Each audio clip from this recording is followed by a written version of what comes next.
Gabi na ako gabi na ako nakapamili nitong mga chichirya tsaka asukal sa palengke. Ito yun.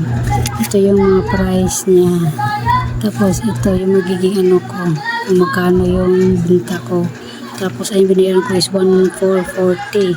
Hindi mo ito ang magiging lahat 1,801 pag nabinta lahat. And then yung kikita natin ay yan 361 kita o tubo niya.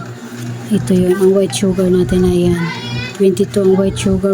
Wash sugar ay 20 lang. Tapos yung yam shot natin ay 12. Big boy ay 8. And then exacto 11. Tapos 11 chippy. 11 cowbell ay 38 pesos. And then plastic yellow. Dito nga nakamura ako sa kanya kasi 100. Bali 20 lang yung Tapos ang butang ko ay 26 kasi doon sa grocery na ay 24 na ang isa, di ba? Eh mas nakamura tayo. Kaya 130, 30 ang ating kita. And then yung boy make ay di ko pala binago yun kasi pag doon naman ako sa grocery yan, ganun babago boy, malilito lang yung bumibili. Kaya ginawa kong 26 pa rin ang bintahan ko dito sa plastic ng yelo. And then yung may boy make tayo 4-5 na kasi 20 pesos na isang balot niya. And then yung Milo kasi wala na akong Milo dito na single, isang tayo binili ko 106 sa kanila. And then yung binta ay 120. And then may kita tayo na 14 pesos tubo or kita, yun na yung natin 14 pesos. Ayan ngayong gabi. And then bumili din yung asawa ko ng Red Horse, 2 case kasi naubusan na. Wala na pala yung Red Horse na na resibo ng Red Horse na itapon ko na pala. 640 ang isa case pag pinipick up doon. 640 di 1 280 ay hindi, mali 1380 yun eh, mali pala. Pag pinick up doon magkano ba 1380 divide by 2, tinapon ko na kasi yung 690. Ang taas ng Red Horse pala, ganun rin pala. Wala ko may sila pag pinick up. And then ayan yung mga pinamili natin mga chichirya kasi wala na kanina talaga dyan, wala na, kitang kita na yung labas natin, kita na yung langit. Kaya namili tayo ng mga chichirya. Kaya sa awa na Diyos mabinta rin mga chichirya dito. Kakapamili lang yung ayun, ubos na agad. Tapos yung chichirya din natin nasa likod niyan, kunti na lang din. Ayan yung mikmik ko, 4-5 na bintahan ko din sa mikmik yan. Lahat na nakahilira na yan, 4-5 na yung bintahan ko dyan yan. Ayan ang ating tindahan ito, wala na.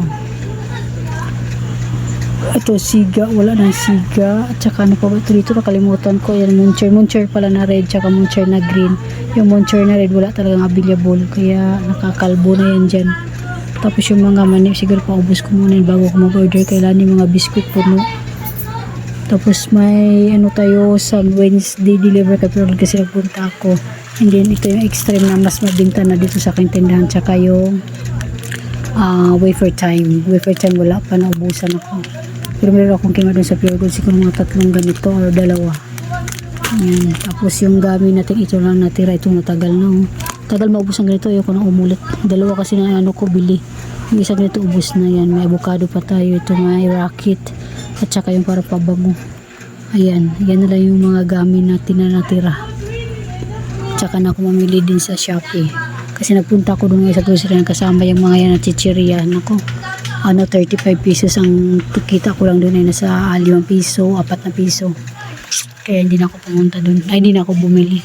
Ito siya available dyan. Yung Keratin na perfume, meron ako doon. Ano yun? Off-lotion na sachet. Anong kulay? Anong kulay yung sinabi ni mama mo? Off-lotion. Ito may off-lotion. Ibang kulay ito. 12. Magkano pera mo? 20. Okay. May suklay ka pa. 8 pesos.